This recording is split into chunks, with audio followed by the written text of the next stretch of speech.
Hello guys, this is your friend Shinobi Addict 2.0. We are back in new fanfic. Which is what if Naruto could use more than one chakra style and fall in love with Hanabi part 1. And if you enjoy this fanfic, then please press the like button and subscribe to my channel for more fanfic like this. And now let's start the fanfic. Luck was a very foreign concept to Naruto. It was just something that rarely happened to him. But when it did so happen to stumble onto the boy, it was not a very nice visitor. Naruto Uzumaki was not a very lucky person. Well, most people wouldn't call orphans lucky. But Naruto took his lack of luck to an extreme level. The day he was born, he was hated by society. The villagers of Konoha, the village hidden in the leaves, seemed to outright hate the boy. The insults, unfair treatment, lack of attention and the rare beatings were all thrown at Naruto. The village held nothing back from him. Today was just another chapter into Naruto's shitty and unlucky life. An hour ago he was locked in his room in the orphanage. He was listening to the sound of the rain hitting the roof. Suddenly two men and his caretaker walked into his room.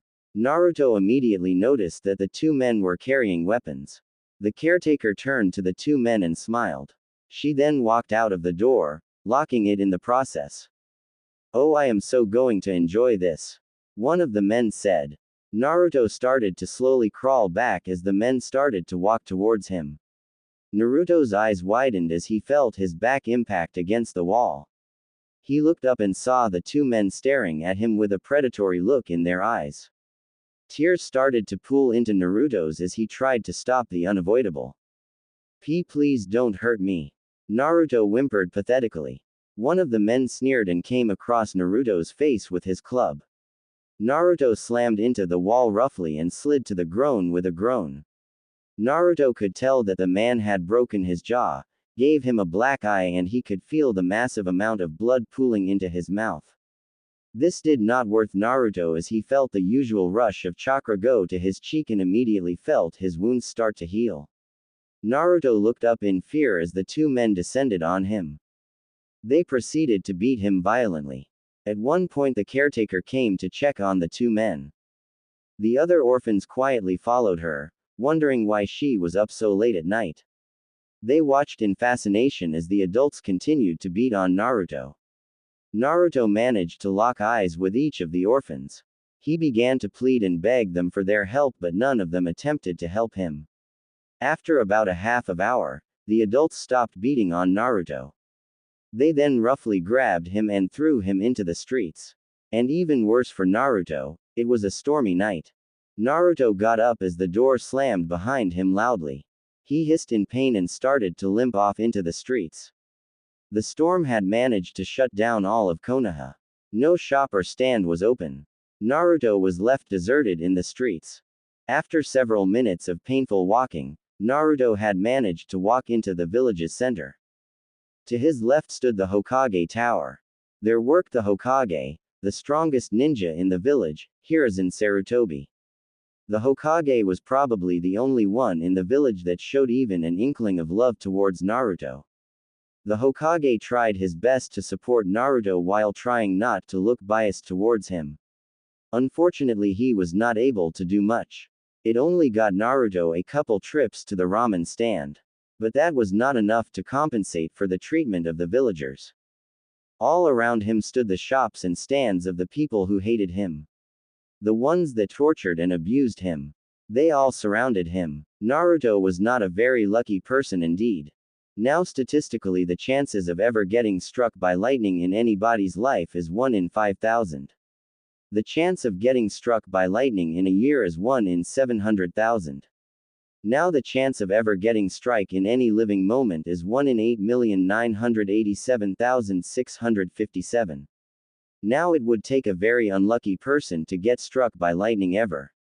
Fortunately for lightning and unfortunately for Naruto, he was a very unlucky person. Naruto felt the lightning before he heard the thunder. He felt the air around him electrify. When he looked up, he saw a white streak that was coming straight towards him. Before Naruto could even move, the lightning hit him, head first. Naruto felt a searing hot pain streaming through his body. His muscles screamed in pain as the high amount of electrical energy tore through them. He fell to the ground in a sizzling and spasming pile of flesh. Naruto lay unconscious in the middle of the village. The rain pounded against his body. The ground beneath him was burnt black. It was a bad day for Naruto indeed. Early next morning, Hiruzen Sarutobi led a very exciting life. He had met and personally befriended the first, second and fourth Hokages. He had fought through 3 great shinobi wars. He had become Hokage, retired and then became Hokage again. It was a very exciting and fulfilling life. But the one thing that always bothered him was a boy named Naruto Uzumaki. Now Hiruzen was there for Naruto's birth, and since that day he knew that he would be a special boy. But as of lately he has doubted his earlier judgment. Naruto's potential seemed to have been snuffed out by the villagers. Hiruzen walked out of the Hokage tower, stretching himself out. He had stayed overnight in an attempt to overcome his infinite amount of paperwork. Unfortunately he had lost the battle. Hiruzen began to walk towards the village square, as it was a stop during his usual early morning walk. There was a large crowd gathering in the center of the village. It was weird that this huge amount of people would be up in Konoha. Hiruzen made it to the crowd. He started to push his way through the crowd. When he got the center, he saw a horrific sight. Naruto lay in the village center. The earth under him was scorched black. He lay on his back. His body would spasm at random occurrence. His hair was standing up on its end. Move, Hiruzen said. The crowd looked back and saw that a furious Hokage was standing behind them. They quickly cleared a way for him. Hiruzen rushed to Naruto and quickly grabbed him up in his arms. He immediately received a very strong electrical shock that sent him falling back several feet. He quickly jumped up with a surprised look on his face. Anbu, get me Asuma, Hiruzen said. 2 shadows seemed to flicker off in the distance. Hiruzen waited near Naruto for several seconds. He then turned to the villages with a pissed-off look on his face. If I find out that any of you did this to him, I will personally execute you and every single one of your family members. I will wipe your pathetic existence from the world if you did this, Hiruzen said. The villagers took a step back in fear. They knew that they did to do anything, but the pure anger in Hiruzen's voice made them truly believe that he would take the order through without hesitation and maybe a bit of pleasure. Asuma landed in the middle of the crowd. He looked at his father with a confused look on his face. Sarutobi pointed at Naruto. Asuma turned and saw the electrical currents coming off of Naruto. He nodded and then started to walk towards Naruto. He knelt down and held his arms out, and greenish glow started to surround his arm. He then slowly picked Naruto off of the ground. The electricity coming off of Naruto didn't seem to affect Asuma. Asuma made sure Naruto was secure and then jumped off towards the hospital. Once Sarutobi was sure Naruto was okay, he turned to the villagers. He had pure anger in his eyes. The villagers took a step back in fear when they saw the pure rage that was in their Hokage's eyes. Anbu, Hiruzen yelled. A squad of Anbu surrounded the crowd of villagers. Take every single one of these civilians to Ibiki and Anko. I don't want any of them released until they are absolutely positive that they did not do this, Hiruzen said. The crowd of civilians erupted in an uproar of disapproval. But they were quickly silenced with a look from Sarutobi. The Anbu grabbed 2 villagers by their shoulders and teleported them to the interrogation center. Hiruzen sighed and then turned to the hospital. He then took off towards it with incredible speed. At the hospital, Hiruzen arrived at the hospital and met an enraging sight. Asuma was still in the waiting room, arguing with the receptionist. It seemed like the receptionist would not allow Naruto in. Now normally Asuma would just push past her, but with an injured Naruto in his arms, he couldn't risk injuring her further. Asuma patience had been extremely tested in the last hour.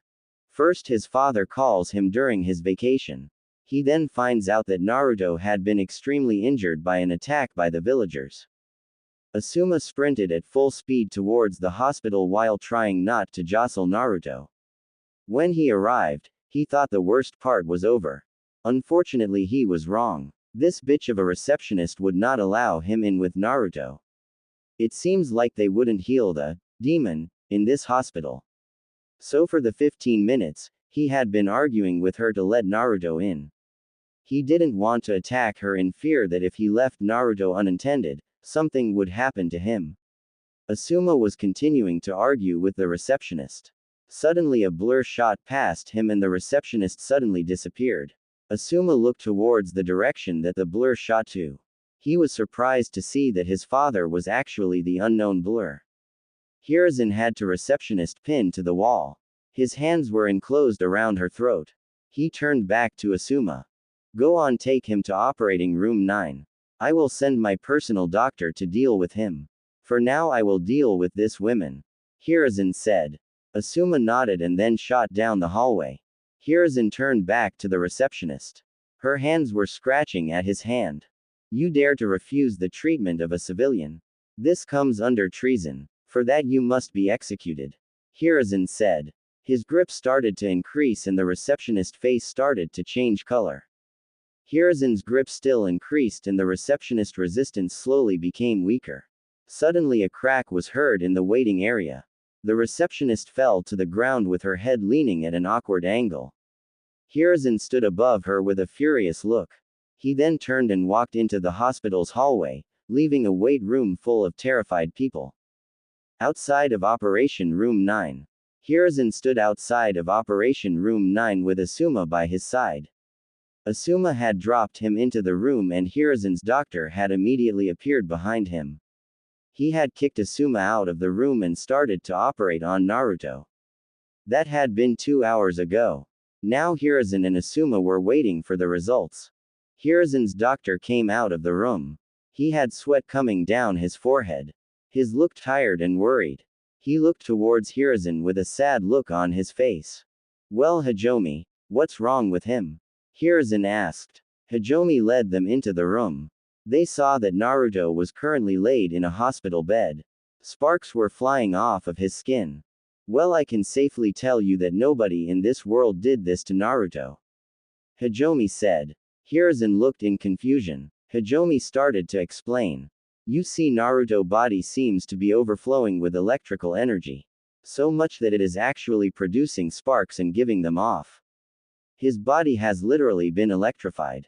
If I had to guess, he was probably struck by lightning.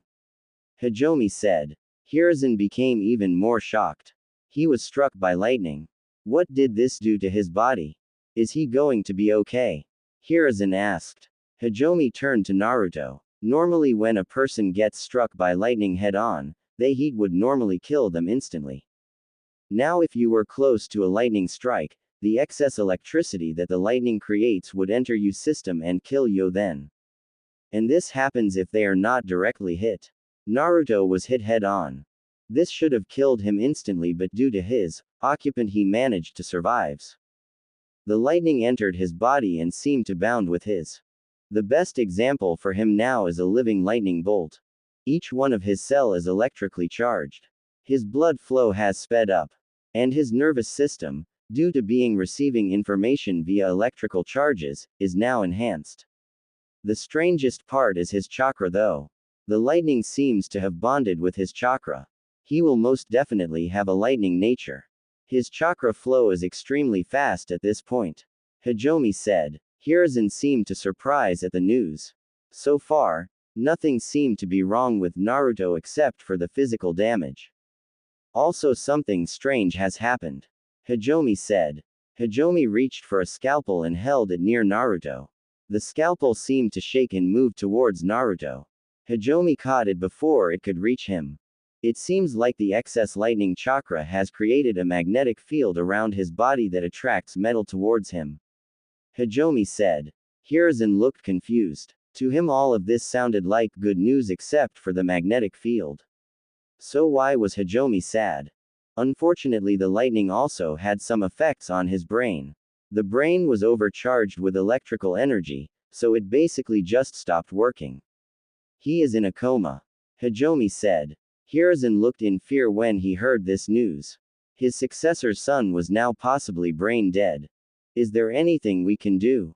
Hiruzen asked. Normally we one try to shock his brain back into working, but due to the excess chakra just lying in there, we are not sure if it will overcharge it and he will die, or it could have some other effects. So we can do nothing for now. Hajime said. Hiruzen buried his face into his hands. Sobs escaped through his tough facade. Asuma rubbed Hiruzen back. I am sorry Hiruzen, but there is nothing we can do. All we can do is wait and hope. Hajime said. Hiruzen collected himself and stood up. Keep him attached to life support. I want daily updates on his condition. I will be in my office. Hiruzen said to Hajime. Hiruzen turned to Asuma. Asuma, you can go home if you would like. Hiruzen said. Asuma shook his head. No. No. I think I will stay for a little. Asuma said. Hiruzen nodded and then disappeared in a shunshin. Asuma walked into the room that contained Naruto. He slowly walked over to his bed. He looked down on him with a worried look on his face. Oh, Naruto. I hope you are okay. Asuma said. What Asuma didn't know was that Naruto was currently going through a very weird situation. Naruto's mindscape. Naruto lay face down in a shallow pool of water. He suddenly shot up with a confused look on his face. He looked around to see where he was. His surroundings looked similar to a sewer. Pipes ran through it. The only thing that was weird about it was that electricity seemed to be running and going through the pipe. Naruto also noticed that the water he was standing in had a slight electrical current. Where the heck am I? Naruto thought. Naruto shrugged and started to walk forward. The sewer still remained relatively same. The only thing that changed was the shape of the pipes. After what seemed like hours of walking, Naruto came upon a dead end. This dead end had a giant metal gate. The gate seemed to be held together by a piece of paper with strange designs on it. Naruto walked up to the cage with a confused look on his face. He squinted his eyes in an attempt to see farther in it. Unfortunately, he could see nothing. Suddenly Naruto saw movement in the very back of the cage. A shadow seemed to be moving closer and closer towards the bars. Naruto slowly took a step back. Suddenly a gigantic fur-covered hand shot out towards Naruto. Naruto closed his eyes in fear and anticipation. Instead of pain, Naruto heard a sizzling noise. He also heard a yelp of pain. Naruto slowly opened his eyes to see what happened. The giant fur-covered claw was now revealed to be connected to a giant fox. The fox had red fur and had nine tails flowing hypnotically behind it. Naruto stared in shock and awe at the gigantic creature. What do you want, boy? The fox asked with anger. Naruto just stared in shock. After several seconds of silence, the fox seemed to be getting agitated. It suddenly let out a loud roar that immediately shocked Naruto out of his frozen state. What was that for? Naruto asked. I asked you a question. I expect it to be answered intelligently, not with a dumb stare.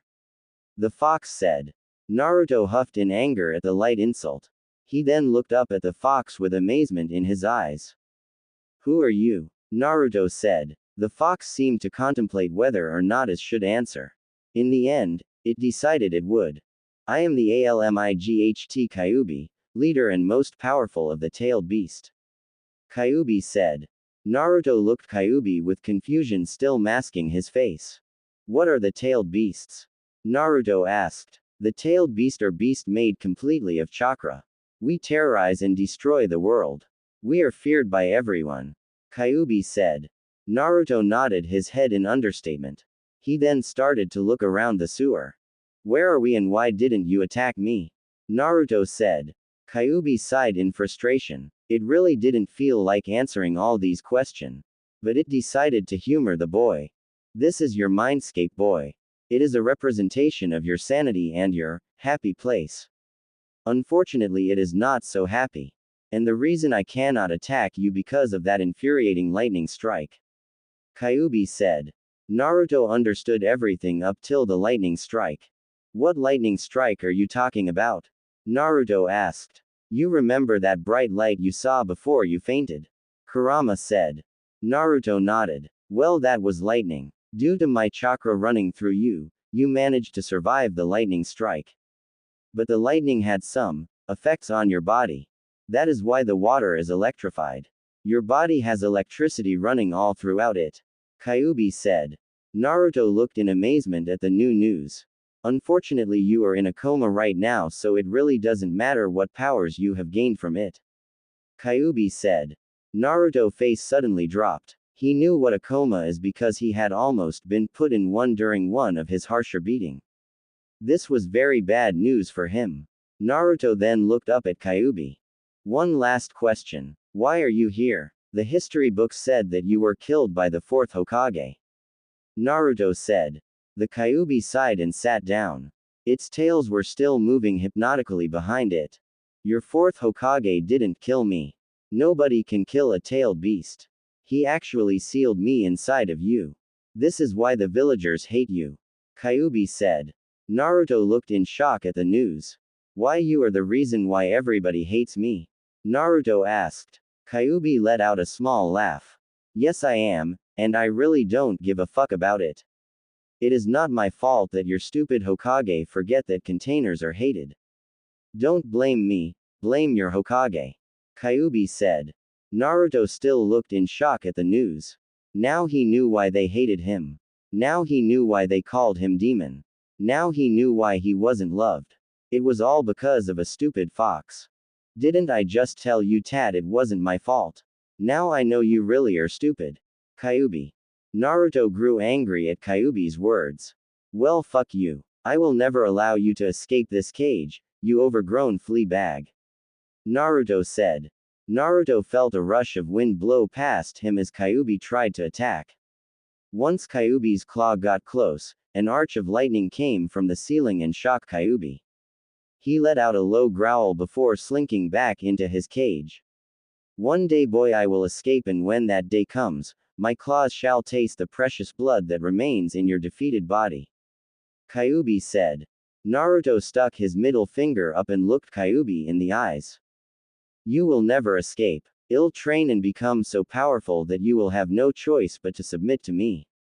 Naruto said. Kyuubi let out a gigantic laugh at this. Good luck doing that in a coma, dumbass.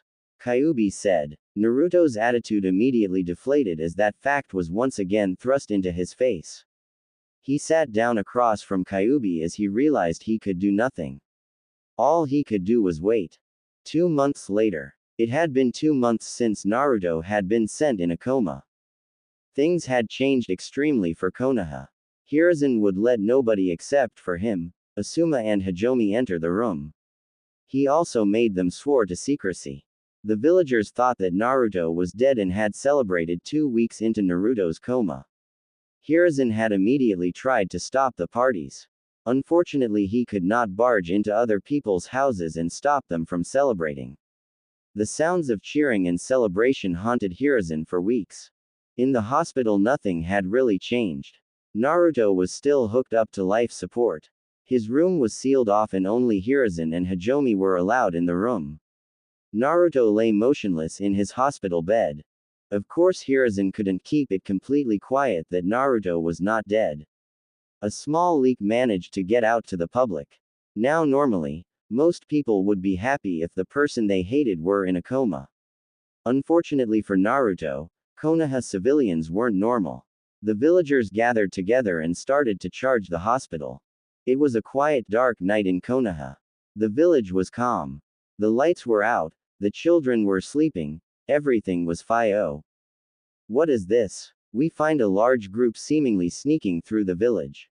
If we take a closer look, we see that most of this group is made out of civilians due to their actual lack of stealth.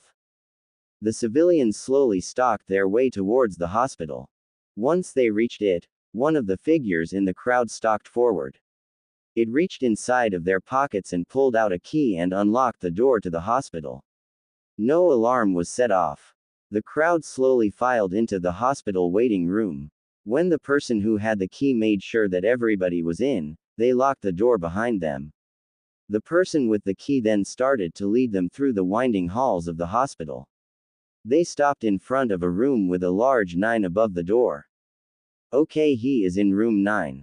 A figure said in the crowd. The civilians all filed into the room. It was a tight fit, but they managed. They all surrounded Naruto with their makeshift weapon drawn. On the count of 3, we end this demon's life. The leader of the group said. All of the occupants of the room minus Naruto let out a yell of acceptance. 1. 2. Inside of the seal. For the past 2 months, a lot of things have changed between Naruto and Kyuubi. And by a lot, I mean a little. Kyuubi would repeatedly send insults towards Naruto that seemed to get more and more obscene with each one. Naruto would take the insults in stride and respond with his own. It was a hate-hate relationship. Naruto was currently sitting in an open field with his eyes closed. He had figured out how to change his mind's cape in the first month.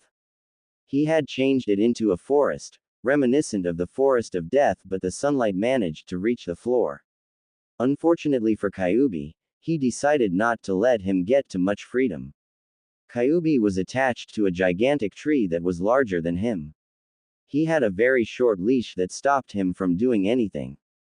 Suddenly Naruto heard Kyuubi let out a low laugh. Naruto looked at him with confusion. Hey dumbass, some of your oh so precious villagers are attacking your body. Kyuubi said.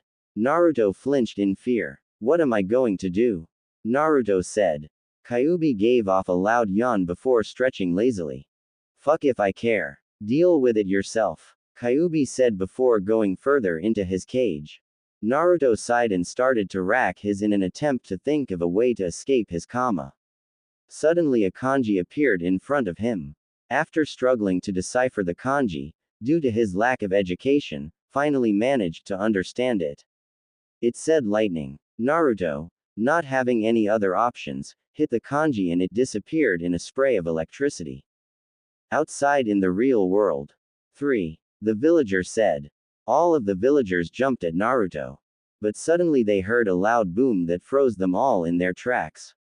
Only now did they take into account of the sparks that were flying off of Naruto. Oh shit, one of the villagers said. They heard a loud rumble and saw a bright flash of light. The last thing they felt was intense pain. The last thing they saw was Naruto getting struck by lightning, again. With the Hokage. The past 2 months had been hell for the Hokage. The day after Naruto was struck by lightning, the news that he was in a coma was immediately spread into the village. Of course the villagers thought he was dead. Celebration was spread throughout the village. Ninja and civilians alike celebrated the death of Naruto Uzumaki. Hiruzen immediately ran into the streets to stop the celebration. The only thing he managed to do was to send the celebrations into the villagers' houses. Yes, things had not been good for Hiruzen. Hiruzen was staring out of his window on a late clear night. He had not been able to get much sleep in the last 2 months. He had opted to stare out of the windows onto the village. Honestly, he was really staring at the hospital that contained Naruto. He really wondered when he would come out of his coma or if he even would. Hiruzen sound a weird occurrence start to appear over the hospital. Black clouds started to swirl over the hospital. Hiruzen then heard a loud blast of thunder. He flinched as the thunder almost deafened him. Suddenly he saw a red lightning bolt come soaring out of the clouds. The lightning broke through the roof of the hospital and seemed to reach towards the ground floor. Naruto. Hiruzen whispered before disappearing in a burst of speed. At the hospital, villagers lay dead surrounding Naruto's bed. Naruto groggily rose from his bed. He opened his eyes and the first sight that greeted him were the dead bodies of some of his more outspoken haters. Strangely, he didn't feel remorse. He actually felt happiness, excitement maybe. Naruto did not understand why he felt happy about seeing these people dead. Hiruzen crashed through the window. He looked around the room and was surprised to see the huge amount of dead civilians. He was also surprised to see that Naruto was actually awake. Naruto-kun, what happened? Did you see that lightning bolt? Hiruzen said. Naruto slowly turned around and the shock that greeted Hiruzen's eyes was surprising. Naruto's once blue eyes were now electrifying yellow.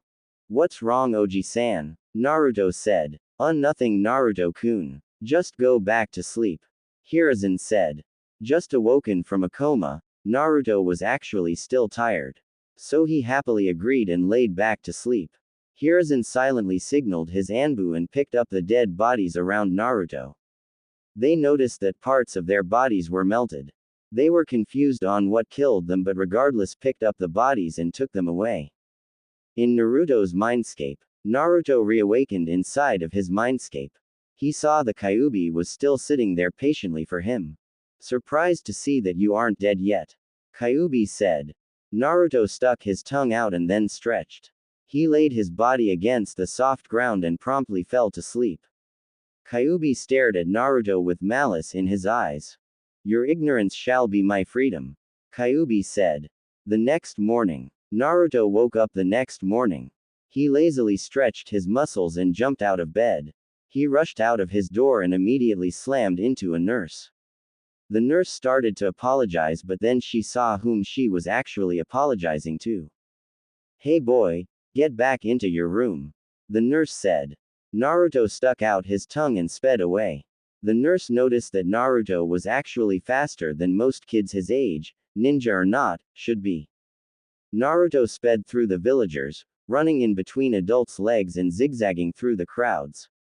He noticed that he seemed much faster than usual. To the villagers who watched Naruto, they noticed that he was leaving a yellow outline of himself when he ran. Mind. After several minutes of running, Naruto arrived at the only restaurant, if it could be called that actually served him. Naruto plopped himself onto a chair. Ayame-chan, I am back, Naruto yelled. A young woman stepped out from the back of the restaurant. The woman had long, brown hair with brown eyes and fair skin. She wore a white robe with the sleeves folded with a dark blue apron. Naruto-kun, it's so nice to see you. Where were you? How are you? Are you okay? Ayame said as she ran over to Naruto and gave him a hug. I'm okay, Ayame-chan. I was just in a coma, Naruto said cheerfully. Ayame let out a sweat drop at the way Naruto just said he was in a coma. She decided to drop it and start on Naruto's regular order. You should rape her. She has a fine figure, Kyuubi said within Naruto's mind. Naruto looked around in fear at first, thinking that the Kyuubi had broken free. But after seeing no traces of the gigantic demonic fox, Naruto figured the fox was speaking from his seal. Stop talking in my mind, Naruto yelled out loud. Ayame and the rest of the occupants of the stand looked at him with confusion. When they saw what spoke out loud, they returned to their meals, ignoring the demon brat. Hiruzen walked into the ramen shop minutes after Naruto started to eat. He sat down in the seat next to him and placed his hand on Naruto's shoulder. Naruto, I know that you were kicked out of the orphanage and I apologize for that. But I found you a new apartment and I have a surprise for you, Hiruzen said. Naruto stopped eating and slurped the last bit of ramen that was in his mouth. He turned to Hiruzen. What is it, Oji-san? Naruto said. Naruto, how would you like to join the Ninja Academy? Hiruzen said. Of course I want to join, Naruto yelled before hugging Hiruzen. Hiruzen chuckled and let Naruto hug him. It was the least he could for the boy. That is good. Now let's get you to your new apartment, Hiruzen said. Hiruzen paid for Naruto's meal and walked out of the stand with Naruto. While Naruto was walking through the streets, he noticed the looks of hatred he was getting from the villagers. 2 months ago he would have shied away from looks. But now for some reason, the looks agitated him. He was pissed. Naruto raised his middle finger and flipped off all of the villagers. The villagers looked in shock as a 5-year-old just flipped them off. Hiruzen saw what Naruto was doing and stopped walking to scold him. Kill them all. Give them a reason to hate you. Make them fear you, Kyuubi said. Naruto shook his head to get Kyuubi's voice out of his head. Naruto-kun, you should not do that to the villagers. You should respect them, Hiruzen said. Naruto fiercely turned to Hiruzen. Hiruzen noticed that he had passion burning in his eyes. No, not anymore, Oji-san.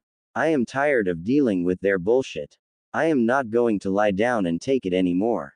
If they want to give me those dirty looks, I will feel free to do the same, Naruto said. Hiruzen looked in shock at Naruto's declaration. I am tired of it, Oji-san. I am not taking it anymore. I am Naruto Uzumaki, damn it. And I am not going to take their shit anymore. Naruto said. Naruto and Hiruzen didn't know, but that proclamation started a ripple through the ninja world.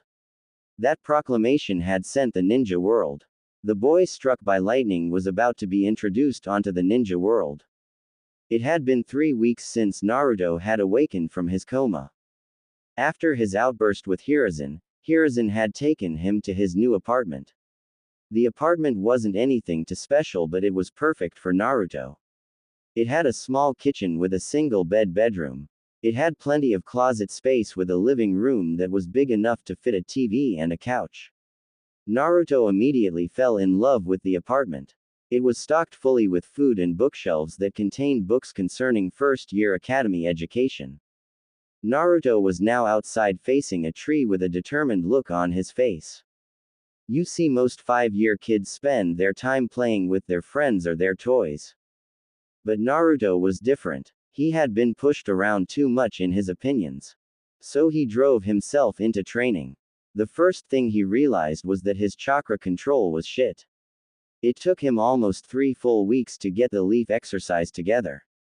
This consisted of him trying to stick a leaf or several leaves on his body using only his chakra. Most of the time the leaf would blow away as soon as it made contact with his skin. But Naruto was not undeterred. After weeks of training he managed to get the leaves on his body. But now he faced his greatest challenge so far. Tree climbing. Now, just from the title, most people would think this was a simple task even for civilians. Unfortunately for young ninjas in training, this was a hard task. Naruto had to use chakra to stick himself onto the tree and climb up it. This was a chakra control exercise that was meant to sharpen his chakra control. Naruto took off running off towards the tree. Naruto sped towards the tree with lightning fast speed, at least for a 5-year-old. He approached the tree and slammed his foot against it. His other foot slammed roughly against the bark. Naruto took another step that sent him several more feet up the tree. Naruto was about to take another step when he felt himself losing grip. No, Naruto said. Naruto's foot slipped off from the tree. His hands were thrown into the air in an attempt to grab a branch to hold him up. Unfortunately, there was nothing for him to hold. Naruto slammed roughly into the ground back first. He groaned in pain as waves of it were sent through his body. In the back of his mind he could hear Kyuubi laughing at his pain.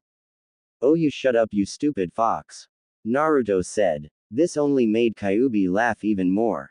Naruto stood up and looked at the tree. One day I will conquer you. I will defeat you, almighty tree. You and your children saplings will bow down to me," Naruto said. The tree obviously did not answer Naruto. This only pissed Naruto off. Naruto heard some more chuckling from behind him. He turned around with an angry look on his face because he thought the other trees were mocking him. Instead it was Hiruzen. Naruto's face split into a wide grin. "Hey Oji-san," Naruto said. Naruto ran over and gave Hiruzen a hug. Hiruzen returned the hug. "Naruto, how would you like to go shopping for the Ninja Academy?"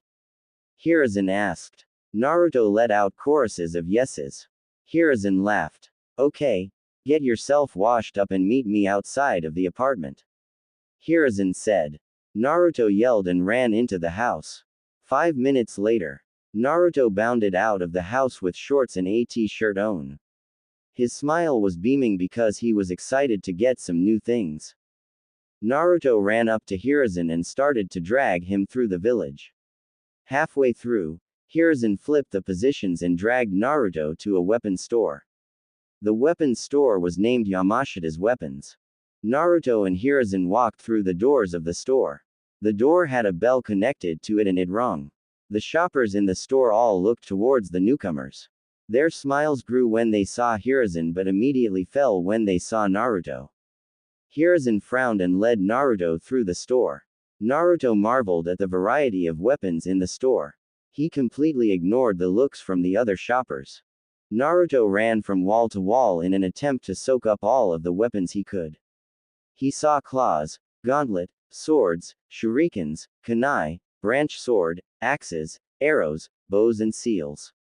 Naruto enjoyed every second of the experience. Hiruzen noticed that whenever Naruto got close to a weapon, it would vibrate and seem to start moving towards him. Luckily the weapons were secured so Hiruzen didn't worry. Hiruzen in the meanwhile had walked up to the counter and started to talk to the owners. He noticed that the rest of the shoppers were still giving Naruto dirty looks. He also noticed that Naruto didn't seem to really care. He found that relieving and worrying. But he decided to think about that later. Hiruzen made it to the front desk and rung the bell. After several seconds a middle-aged man walked out of back of the store. "Ah Sanji, it is so nice to see you," Hiruzen said. "So nice to see you too Hiruzen," Sanji said. The two exchanged a handshake and Hiruzen leaned onto the counter. "So why are you here Hiruzen? I doubt you need any weapon except for your staff," Sanji said jokingly. Hiruzen laughed and then pointed at Naruto. Sanji followed his finger and saw Naruto. His smile fell when he saw Naruto. Hiruzen's smile fell when he saw this. "Do you have a problem with Naruto Sanji? 'Cause if you do then we are going to have a problem," Hiruzen said. Sanji waved his hands in protest. No, I don't have a problem with him. I have a problem with the way he is being treated. That boy is a hero. He doesn't deserve the type of treatment he gets," Sanji said. Hiruzen let out a sigh of relief. "Good, I wouldn't want our friendship to be ended by such a petty thing. Now I need to find Naruto a weapon. Something lightweight and fast for his small stature," Hiruzen said. "I think I have Ju." Sanji was interrupted when Naruto slammed the blade on the counter. "I want it," Naruto said. Hiruzen and Sanji looked at the blade. The sword was a scimitar that split off into two sharp ends. It wasn't too curved but was still very deadly. It was light and perfect for someone like Naruto. "Ah, this was the weapon I was actually about to get you," Sanji said. Naruto completely ignored the man while staring at the sword. Sanji laughed when he saw this. Hiruzen chuckled when he saw the way Naruto stared at the blade. "It seems like Naruto has really found his weapon," Hiruzen said. Sanji chuckled and then rung up the weapon. "That will be 1,000 yen," Sanji said. Yen equals dollars. Hiruzen looked at Sanji with shock. He knew that he had to pay this with his own money since the council would have a fit if they found out that he was spending money on Naruto. "Hey Sanji, can I get a discount? You know, for your old friend?" Hiruzen asked. Sanji gave Hiruzen a look. The look that said, "Don't fuck with me." Hiruzen sighed in defeat. He knew Sanji was cheap and wouldn't let money slip out of his pockets. Hiruzen dug his hand into his robe and took out his wallet. He reluctantly took out 1,000 yen. He placed it on the counter in defeat. Sanji chuckled evilly before taking the 1,000 yen. "Thank you for your wonderful purchase. Please feel free to browse more," Sanji said. Hiruzen groaned in defeat when he realized that he actually had to buy more stuff in the store. Sanji's wares may be expensive as hell but they were good quality. Hiruzen started to lead Naruto once again through the store. Naruto paid no attention to him as he looked at his new sword. The sword had carvings in it that seemed to meld at the handle. Naruto swung it once and he heard a swoosh sound from the sword. Naruto loved the sword. Hiruzen had finally managed to drag Naruto to the clothing section. Seeing that Naruto was still distracted, Hiruzen decided to pick out his cloths. He brought him several pairs of a pure black shirt and several pairs of navy blue pants. He brought him shinobi sandals and several sets of kunai and shuriken. He then led Naruto back up to the counter. "That will be 2,500 yen, Sanji said with a smirk on his face. At this point Hiruzen was basically dying at the prices. He once again reluctantly took out his wallet and paid Sanji. Sanji gleefully took the money and began to seal the objects into a scroll. By this point, Naruto had finally gotten out of the shock of getting a new object. He looked up at Hiruzen with tears in his eyes. Hiruzen looked confused. Didn't Naruto enjoy his new gifts? "Why are you crying Naruto-kun?" Hiruzen asked. Naruto let out a couple of sniffles before looking up at Hiruzen with a smile on his face. I'm not sad Oji-san. This is just the first time anybody has gotten anything for me. Naruto said. Hiruzen smiled sadly and then kneeled down. He engulfed Naruto in a hug for several seconds before releasing him. Naruto whipped away his tear and then took his new clothes. Hiruzen thanked Sanji and then started to lead Naruto out through the store. The shoppers who had actually stayed in the store looked at Naruto in disgust as he happily skipped out of the store. Hiruzen led Naruto out of the store and onto the streets. It seemed like several villagers had been waiting for Hiruzen to exit. A crowd of civilians surrounded Naruto and Hiruzen. Hokage-sama, why are you buying this brat ninja clothes? Please don't tell me that you are planning to enroll him in the ninja academy. If so, then I can't allow my child to attend the same class as the boy. A random civilian said. Hiruzen frowned. Now he wasn't really frustrated with the statement the man made. He had actually been dealing with that all morning when he told the council he would be enrolling Naruto. He was angry that this civilian had the nerve to say it right into Naruto's face. Hiruzen looked at Naruto to make sure he was okay. He was surprised to see that Naruto looked more angry than mad. Hiruzen then remembered what Naruto had said early and smirked. Well, Naruto-kun, seeing as you were so stern on your earlier proclamation, why don't I let you handle this situation? Hiruzen said. Naruto looked up in shock at what his Oji-san. He seemed to mad at him yesterday, but now he was actually encouraging him. Naruto grinned and then nodded at Hiruzen. He then turned to the crowd of civilians with a fierce look on his face. First of all, I would to say that you are all pathetic in my eyes. Naruto started off with. All of the villagers flinched in surprise. Even Hiruzen was surprised at Naruto's bold language. You all hate a 5-year-old so much that you allow it to affect your life. That is very stupid. I have seen animals that have more smarts than you people. Now please get out of our way so I can go try on my new clothes. Naruto finished. All of the villagers stood in shock at Naruto's new attitude. Hiruzen was quietly laughing behind his hand at the villager's face. After several minutes of silence and having an intense stare down, one of the bigger civilians stepped forward with a pissed-off look on his face. Why don't you shut up, you demon brat? You are pathetic and should have died with your whore of a mother and that bitch of a father you had. The villager said. Kill that pathetic waste of space. Kyuubi yelled within his mind. The man puffed out his chest and closed his eyes. The villagers behind him had smirks on their faces, thinking that he had just put the demon in his place. Hiruzen stood quietly behind Naruto. He was very pissed at the moment but wanted to see how Naruto would react. The man still had his eyes closed as he waited for the brats to retort. What he didn't know was that he had made a very bad mistake. Naruto had his head down and his hair shadowed his eyes. If someone looked closely, they could see sparks flying off of his skin. The sparks started to become more visible as Naruto seemed to get angrier. After several seconds, even the civilians could see the sparks coming off of Naruto. The man started to get tired of waiting.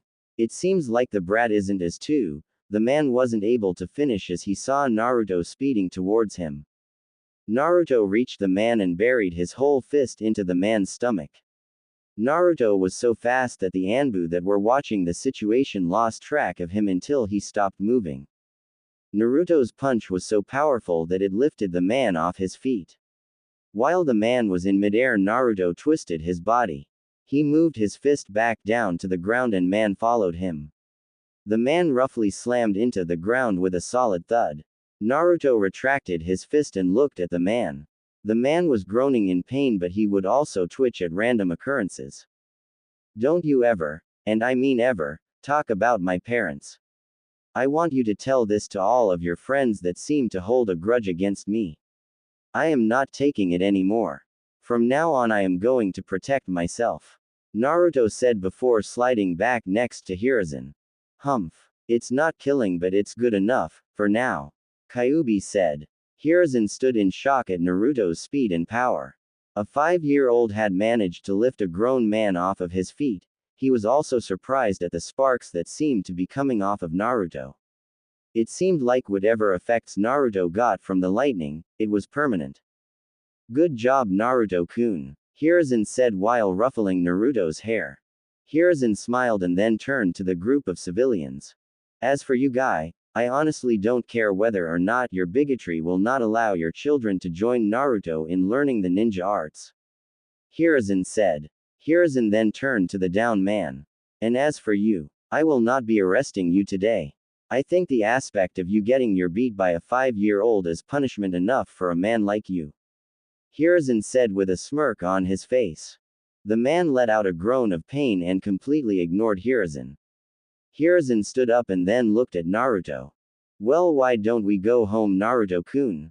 Hiruzen asked. Naruto nodded and Hiruzen led him through the stunned crowd.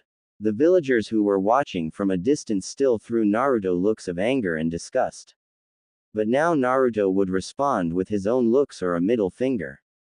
After several minutes Naruto finally arrived at his home. After saying goodbye to Hiruzen he entered his apartment. He put away his new clothes and got into his bed.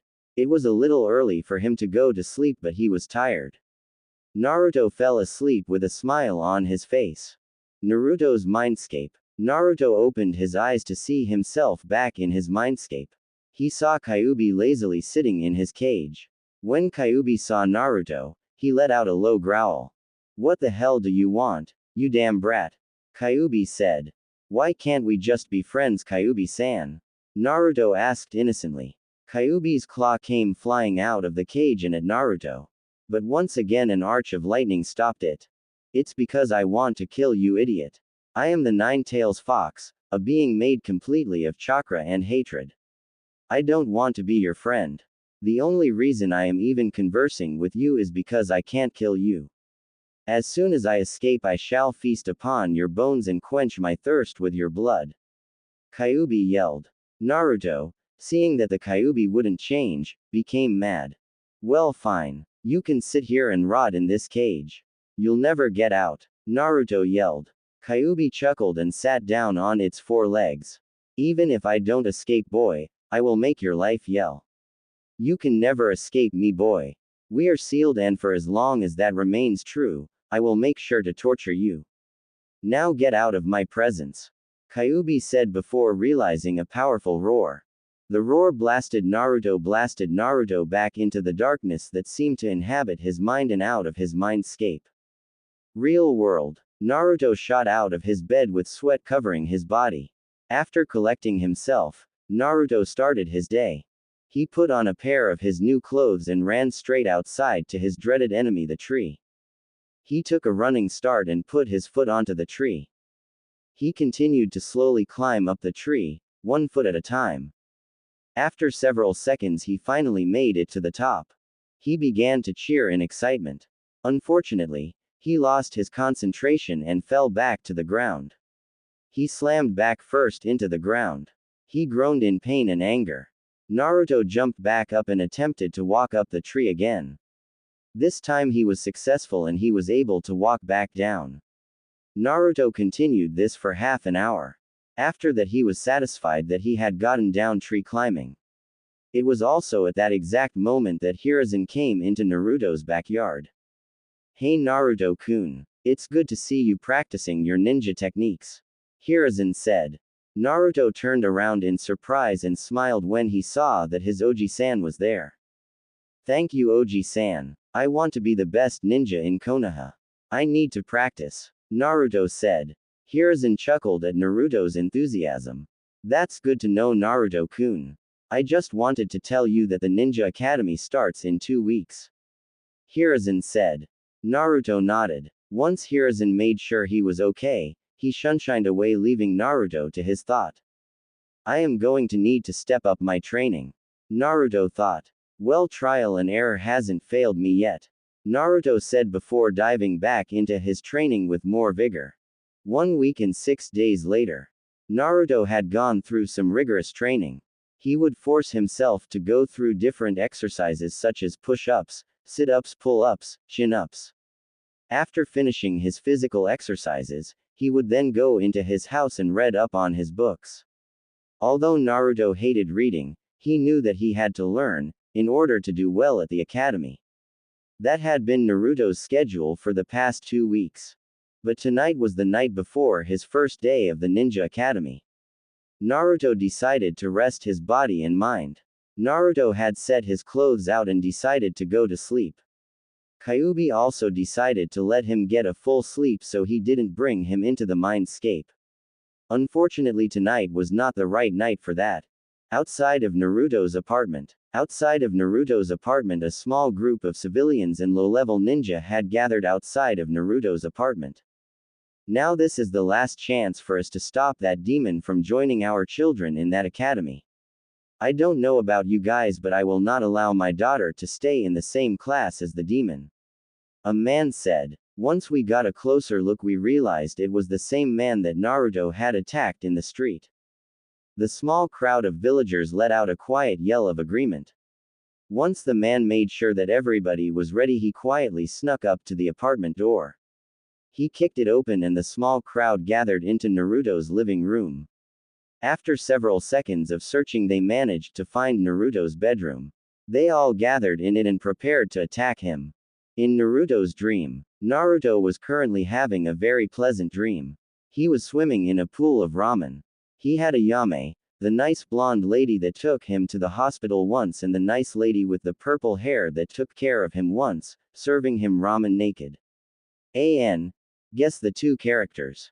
Pretty easy. Now this may seem like a weird dream for a 5-year-old to have, but Naruto was no normal 5-year-old. All in all, Naruto was enjoying his dream. Naruto was currently nestled up to the lady with the blonde hair. Ayame was sitting to his right while the lady with the purple hair was to his left. Ayame was in the middle of feeding Naruto when his eyes suddenly snapped open. His dream dissolved in front of him and he was thrown back into the real world. In the real world, Naruto's eyes suddenly snapped open and he was greeted to a not-so-pleasant sight. He was surrounded by what seemed to be civilians and low-level ninja. They all stared at them and he stared back at them. It was a pretty awkward situation. What are you people doing in my apartment? Naruto asked. We are here to end your existence, demon. The same man said. All of the villagers cheered and then started to attack Naruto. Each one of the villagers had some type of weapons. They raised them in an attempt to attack Naruto. Unfortunately for both Naruto and the villagers, Naruto had not learned to fully control his magnetic field. Also, most of the weapons were metal. As the villagers came down with their weapons, they started to shake and slipped right out of the villagers' hands. The sight of over 30 weapons flying towards him woke Naruto up. He quickly sped out of his bed with his pajamas on. Naruto landed on his floor several feet away from the crowd. He growled and then shot towards his closet. He returned out of it with his scimitar. Naruto then charged the villager. Yes. Spill their blood. Paint your walls with it. Kyuubi yelled with glee. The first person Naruto met was a civilian. Naruto appeared with his scimitar ready to slash the civilian. The civilian threw a sloppy punch that Naruto ducked under. While Naruto was crouched, he stabbed his scimitar into the villager's stomach. He retracted the sword and then dodged the falling body of the villager. Suddenly the small group of 5 genin jumped in front of Naruto. One of them threw a haymaker at Naruto's body. Naruto dodged to his left, but the other genin was waiting for him. Naruto slashed, but that genin countered with his kunai. The two were now engaged in a power struggle. Unfortunately for the genin, his kunai was metal. Naruto closed his eyes and the sparks started to come off of his skin stronger. Suddenly the genin started to shake randomly. The genin fell to the ground, twitching randomly. Naruto had managed to shock the genin using the electricity that came off his body. Naruto had no time to enjoy his slight victory because of the other 4 genins. He turned around and saw 2 of the genins were flying towards him. Naruto held his palm up towards the one of the genin as he was flying to him. Suddenly a bolt of lightning came shooting out of his hand. The genin, being in midair, was not able to dodge the bolt. He fell to the ground, a twitching and burning mess. Naruto then had to duck under the other flying genin. The genin managed to kick Naruto's sword out of his hand in midair, then landed on his feet and then jumped right back at Naruto. Naruto was about to jump up and dodge the genin, but he felt a growing heat on his back. Naruto figured it was a fireball and decided to dive right. The jumping genin slid under the fireball as the fireball hit Naruto's apartment wall. The apartment wall was immediately set ablaze. When Naruto saw that his apartment was once again about to be burned down, he started to get mad. His sparks started to become more visible. Naruto disappeared from the ninja's sight. The two ninja were confused at where Naruto was. Suddenly Naruto appeared in front of one of genin. His fist was covered in lightning. Naruto punched the genin and sent him flying into a wall. Naruto then threw another punch, but the genin dodged. Naruto continued to throw punches, but the genin dodged. The genin finally threw a punch that sent Naruto flying through the burning wall. Naruto landed roughly in the streets of Konoha. The two remaining genins appeared in front of Naruto with smirks on their face. The civilians that were in the apartment had filed out when they saw that the apartment was burning down. Now they watched from the sidelines as the ninja dealt with Naruto. Well, looks how far the demon has fallen. Any last words? One of the genin said. Naruto said nothing but closed his eyes. The genin took this as a sign of defeat and took out a kunai. Naruto opened his eyes and saw the kunai. His eyes suddenly brightened as if he had an idea. Suddenly sparks started to fly off of Naruto. This was the biggest amount that anybody had ever seen. The kunai came whizzing out of the genin's hand. Naruto moved his body so the kunai dug into his shoulder. The genin looked in surprise. Suddenly the genin heard a crash noise behind him. He turned around and saw that Naruto's scimitar was rocketing towards him. The scimitar buried itself hilt deep inside of the genin's chest. The other genin looked in shock as he saw that his partner had just died. Naruto saw that the other genin was distracted and quickly pulled the kunai out of his shoulder. He threw it and it buried itself into the other genin's stomach. The surrounding civilians stood in shock that Naruto had just killed and injured 5 genins. Hiruzen landed in front of the scene several seconds later. He was shocked to see Naruto kneeling down on the ground with the bodies of 2 genins next to him. He was also surprised to see that Naruto's new apartment was now set ablaze. Naruto-kun, what happened? Hiruzen said. These people attacked me while I was asleep. I defended myself, but one of them set my apartment on fire. Naruto said with tears in his eyes. He was upset that he had already lost his new apartment. Defending myself? Ha! You know you enjoyed every moment of killing those pathetic flesh bags. Kyuubi said. Shut up, Kyuubi. Naruto yelled within his mind. I'll shut up when you finally admit you enjoyed killing these humans. Kyuubi said. Hiruzen glanced at the dead bodies. He secretly signaled his Anbu to take the dead to the medical center and take the injured and surrounding civilians to the interrogation and torture department. The Anbu dropped from the roof and took the civilians and ninja away. Why don't you stay with me tomorrow? You can stay with me until we find you somewhere else to live. Hiruzen said. Naruto nodded and then Hiruzen took them away back to his house. Hiruzen got Naruto to sleep and then Sunshine to the IATD. When he got there, all of the civilians and ninja were in separate cells. A man stood in the middle of all of it. The man was tall and very intimidating. He had a bandana on and a scar running down his eyes. His face seemed to be set in stone. He had a black overcoat on. He was Ibiki, leader of the IATD. What can you tell me, Ibiki? Hiruzen asked. A lot actually. They all seemed excited to tell about how they almost killed the demon.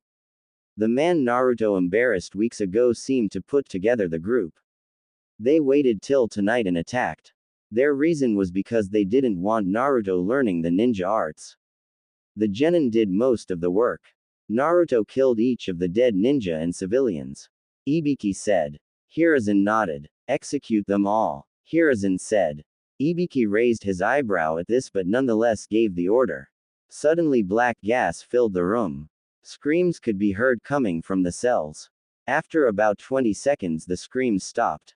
The smoke was sucked out and nothing remained of the bodies. Hiruzen nodded in satisfaction. He said goodbye to Ibiki and Sunshine back home. He made sure Naruto was still asleep and returned to bed himself. Things were starting to get very interesting for Konoha. Last night was a very hectic night for Naruto. He was attacked by a group of villagers and shinobi. His new apartment and all of his new clothes were burnt down. And he had killed several people last night. The fact that he had actually killed someone came to him during the middle of the night. Strangely, he felt no remorse but only satisfaction that he had defended himself. After a while, he thought nothing of it and went back to sleep. But today was a very important day for Naruto. It was his first day at the Ninja Academy. Hiruzen had woken him up early and got him a new set of clothes. Now he was heading out towards the Ninja Academy. The villagers were still giving him dirty looks, but right now Naruto didn't care. All he was thinking about was how awesome his classes were going to be. After a 10-minute walk, he finally arrived at the Ninja Academy. It seemed like the teachers were not allowing anybody in yet. So every student and their parents were now waiting outside of the academy. As soon as Naruto stepped onto the campus, everyone's eyes landed on him. Naruto stood nervously as hundreds of eyes seemed to try to pierce into his soul. Slowly Naruto could see the piercing eyes turn into disgusted sneers. It seemed like each one of the parents hated Naruto. Naruto slowly put his head down to avoid the stares. After several seconds, one of the civilian parents decided to confront Naruto. "What are you doing here, demon?" The civilian said. "No matter what you do, no matter how much you help them, they will always hate you. In their eyes all they see is a demon. You are pathetic if you think you can change that," Kyuubi said in a mocking voice. Naruto growled but quickly composed himself. He turned to civilian with a wide smile on his face that seemed to scream innocence. "I came here to learn like your children," Naruto said. "Don't act like you are like my children, you disgusting piece of trash," the civilian said. Naruto clenched his fist in anger. He knew that he couldn't attack the civilians just because of insults. "Who says you couldn't? If they insulted me, I would have tore through their bodies," Kyuubi said. "Look, I just want to learn. Please leave me alone and return to your children," Naruto said. The civilian kneeled down and came face to face with Naruto. "Are you threatening me, brat?" the civilian said while in Naruto's face. Naruto got closer and squinted his eyes in anger. "No, I'm advising you to go back to your children before you embarrass yourself," Naruto said. The civilian huffed and then reeled back his arm. He was about to punch Naruto but his arm was stopped by a ninja. The civilian looked back at the ninja and the ninja shook its head at him. The civilian huffed again before lowering his arm. He shot Naruto a dirty look again before returning to his family. Naruto decided to leave the man alone and waited for the teacher to address the students. For now he had to deal with the massive amount of dirty he was receiving from the parents of the students. "I really hoped he punched you. I want to see you kill again," Kyuubi said. After several minutes of pure agony for Naruto, the principal of the school came out to address the students and their parents. "Hello everybody. Today is a wonderful day for Konoha. For today we shall start the education of another great generation of Konoha ninja," the principal said. A roar of cheer from both the parents and students rang through the village. It seemed like everybody was excited for the start of his or her ninja careers. The principal nodded at the obvious excitement. "Well, I won't keep you waiting anymore. Students, file into the academy. A genin will guide you to your assigned classroom," the principal said. The students said their last goodbyes to their parents before running into the building. Naruto decided to wait for everybody to go in before going in himself. After several minutes, Naruto decided to go in. The lobby of the academy was still filled with students. He could see several students his age going in a certain direction and decided to follow them. After going through what seemed to be a maze of hallways, they finally arrived at their classroom. The genin guide led them in and closed the door when everybody was inside. Waiting for them in the room was a teacher. The teacher seemed very young. He had pineapple-shaped hair and a scar going across his nose. He had a gentle smile on his face. Hello everyone, I am Iruka Yumino, but you can call me Iruka-sensei or Yumino-sensei. I will be your teacher during your time at the Ninja Academy. Iruka said. The class nodded and started to file into the seats. Naruto, using his advanced speed, managed to get the seat that was directly in the corner. Iruka made sure everybody was seated and started to go through roll. Naruto decided to lay his head down until his name was called. Naruto Uzu. Maki. Iruka said hesitantly. Looks like your teacher is another one of your haters. Kyuubi said. Naruto raised his head and said here. When he raised his head he came eye to eye with Iruka. Naruto could see a lot of hate hidden in his eyes. Naruto sighed before laying his head back down. This was not going to be a very good experience for Naruto. Later that day, Naruto barged into the Sarutobi clan home with his head down. He marched towards his appointed room and slammed the door behind him. He would not answer for anybody, even Asuma. Hokage Tower. Hiruzen was currently buried under the bane of all leaders, paperwork. It seemed like he was getting a lot of complaints with Naruto going to the academy this morning. Suddenly Asuma barged into Hiruzen's office. Now usually Hiruzen would be mad, but he was currently in the need of a break. What's wrong, Asuma-kun? Hiruzen said. When Naruto got home from the academy today, he immediately locked himself in his room. I suspect something bad happened to him at the academy today. Asuma said. Hiruzen sighed and nodded. He had figured something would go wrong today. I understand. Leave him alone until I get home. I'll try to see if I can coax him out of his room. Hiruzen said. Asuma nodded and then shunshined away. Hiruzen sighed and then got back to his paperwork. Couple hours later, Hiruzen had finally left his office and was now on his way home. The whole time he was doing paperwork, he was also worrying about Naruto. Hiruzen arrived at his house and walked through the doors. Asuma and his grandson Konohamaru immediately greeted him. He waved hello before going upstairs to Naruto. Hiruzen arrived at Naruto's room. He lightly knocked on the door. He got no response. Naruto-kun, it's me, Hiruzen said softly. Hiruzen waited several seconds and then heard a click. He twisted the handle of the door and was in. He saw Naruto was sitting on his bed with his head down. Hiruzen sat on the bed next to Naruto. Naruto, what happened at the academy? Hiruzen asked. Naruto remained quiet for a while before lifting his head. They kicked me out. As soon as the teacher saw me, he kicked me out of the room. He said I didn't deserve to learn in his class. I wasn't even allowed to attend the first lesson. Naruto said. Stop bitching about it, you fucking. If they annoy you, just kill them. Kyuubi said. Hiruzen's fist tightened to an extreme measure.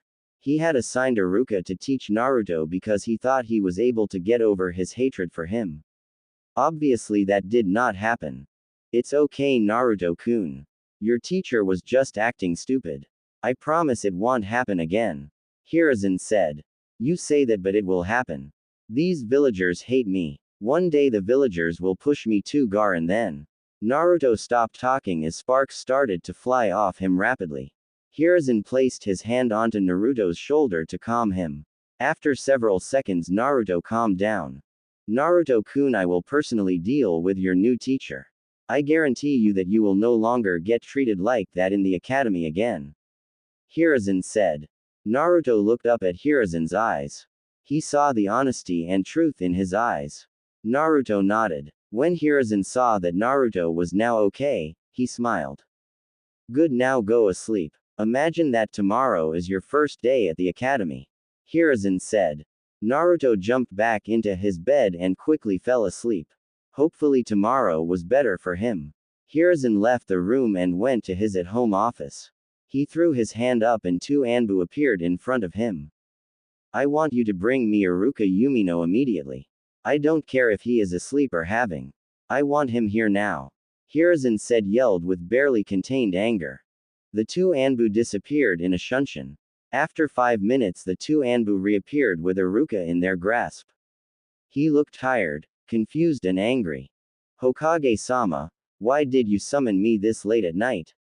Can't this wait until the morning? Iruka asked groggily. Hiruzen slowly stood up and seemed to glide towards Iruka. He looked at him for several seconds before suddenly thrusted his hand out and wrapped it around Iruka's neck. He then lifted Iruka by his neck. I warned you, Yumino. I fucking warned you. Yet you didn't believe me. I said you were to treat him regularly like the other children, yet you didn't do it. I should kill you for your ignorance. Hiruzen said angrily. Iruka's hands were flying up to Hiruzen's. He was trying to peel Hiruzen's hands off his neck. Unfortunately, it was a desperate and worthless attempt. Hiruzen was just too strong and too angry to let go right now. Unfortunately, you are the only teacher that can change their ways. So for now I will allow you to live. But if you dare go against my orders again and do something to hurt Naruto, I will wipe your existence from this planet. Hiruzen said. Hiruzen loosened his grip and Iruka fell to the floor in a coughing and shivering pile of flesh. Hiruzen looked down onto with disgust. Get him out my office and return him to his house. Make sure to remind him that he still has to teach tomorrow. Hiruzen said. The Anbu nodded and then grabbed Iruka. They then disappeared in a shunshin. Hiruzen sighed and then returned to bed. Sometimes being the Hokage required a little tough love. Next day, Naruto awoke the next morning feeling refreshed and excited for his first day at the academy. He was hoping that his teacher wouldn't be such an asshole this time. After having a hearty breakfast and saying goodbye to Asuma and Hiruzen, Naruto took off to the academy. As usual, he had to deal with the constant glares and harsh whispers from the villagers. But Naruto paid no attention to the villagers and continued his journey to the academy. After several minutes he arrived at the academy. Naruto walked into the classroom and took his seat in the corner of the room. He was the first to arrive, so he decided to lay his head down. After about 10 minutes the first of the students started to trickle into the room. By now Naruto had fallen asleep, so he paid no attention to his fellow students. If he had been awake he would have noticed that the arriving students seemed to be trying to avoid sitting next to him. It seemed that their parents heard that Naruto was in their class and told them to avoid him. After 10 more minutes the remaining students filed into the room. Naruto woke up from his little nap to see Iruka walking into the room. As soon as Iruka saw Naruto, his face tightened. His smile became forced and his stance became defensive. Luckily for him he was able to play it off, because if he didn't, the Anbu outside of the academy would have captured him and kill him. Iruka took a seat at the desk and started to take roll. When he got to Naruto's name, he gave a small pause before forcing out the name. Naruto gave a weak here. After that Iruka continued to roll with no problems. After taking roll Iruka started the class. Okay class, the first thing we will start going over is the history of Konoha. If you would please turn to page 5 in your history book. Iruka said. All of the class let out a groan but still took out their textbooks. As soon as Naruto saw the page of the textbook he knew today was going to be very boring. Kami kill me now, Naruto thought to himself. I'll gladly do it for her. Kyuubi said. Midday lunch break. Students filed out the academy, excited to be able to take a break and meet up with their new friends. Naruto was also excited to have the opportunity to meet some new friends. Naruto saw 2 girls playing alone and decided to try and talk to them. Sakura Haruno had never been a very popular girl. She would usually stay in the house to try to avoid talking to other children. But today she met her new friend Ino and that all changed. Ino had made Sakura more talkative and open to new people. But now they were both playing in the field during their recess. Naruto slowly walked up to the 2 girls. He lightly tapped Sakura on her shoulder.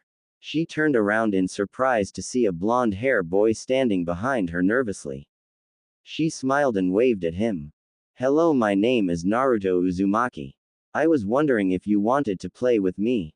Naruto said. Sakura's face fell when she heard Naruto's name. Her mother had told her that he was a demon and was the reason her brother and uncle had died. Number. My mother said you were a demon and I shouldn't play with you. Sakura said. Tch, what a childish excuse. This girl is going to grow up weak if she idly believes everything her parents say. Kyuubi suggested. Naruto's face fell but then returned to normal when he remembered Ino was still there. He turned to her but his face fell again when he saw the expression on her face. It was a look of disgust. Naruto turned around with tears in his eyes and saw that his entire class seemed to be looking at him with disgust and mistrust in his eyes.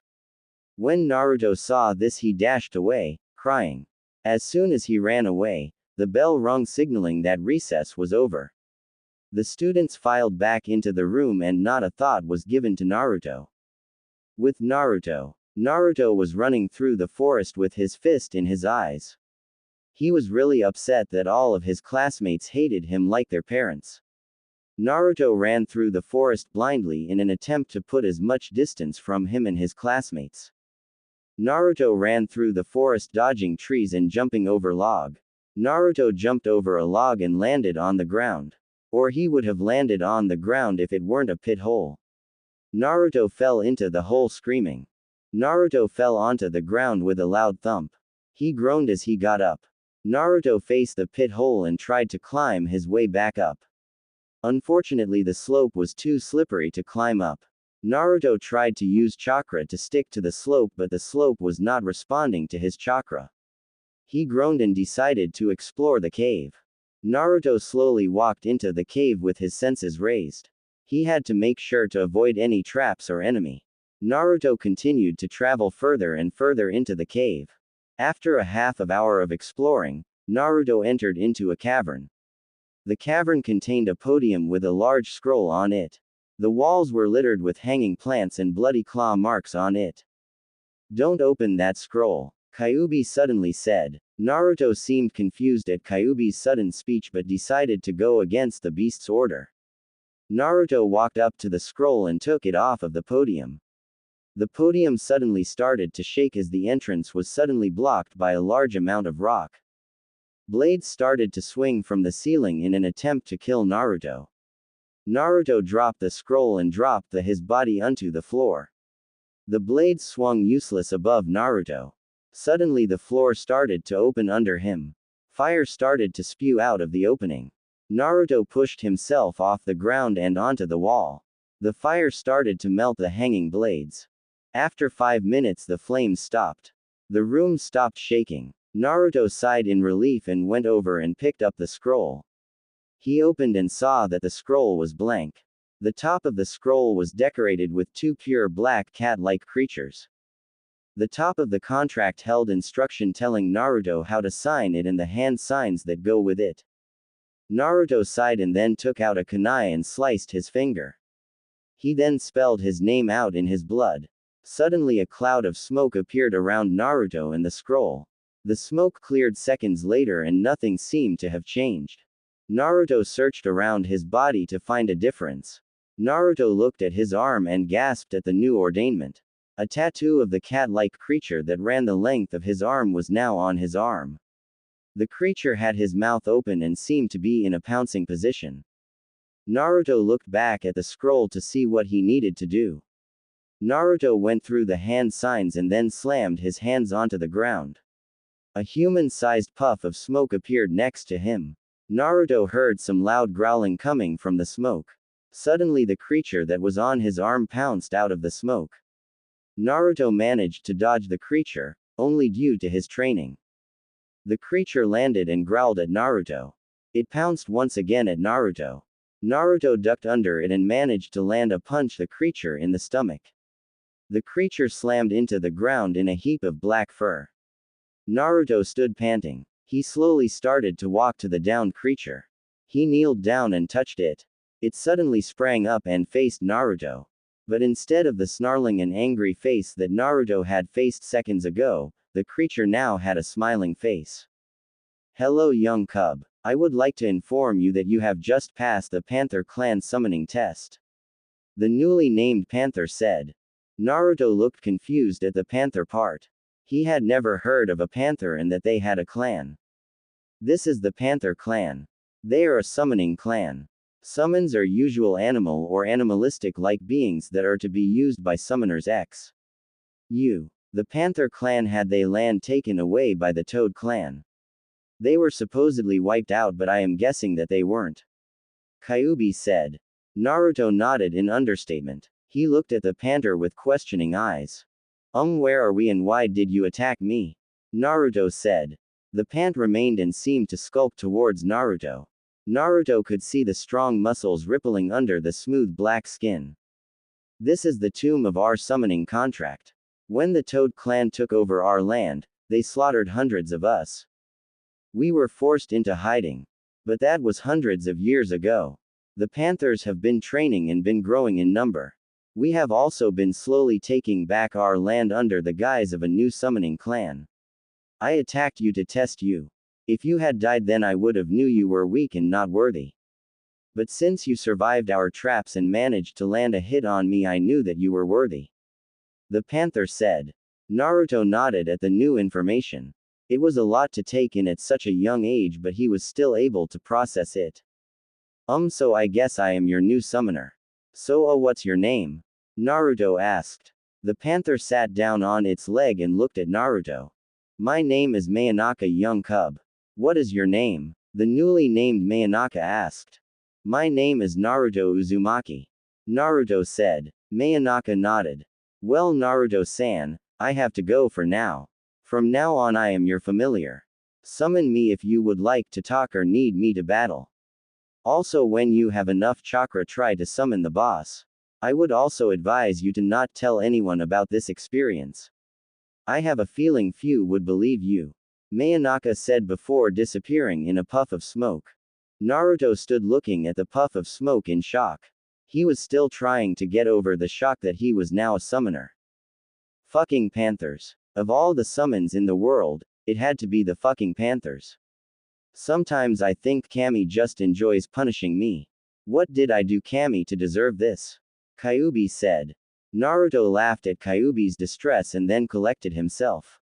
Naruto picked up the summoning scroll and sealed it into a storage seal. He then began to backtrack his way through the cave and arrived at the pit hole.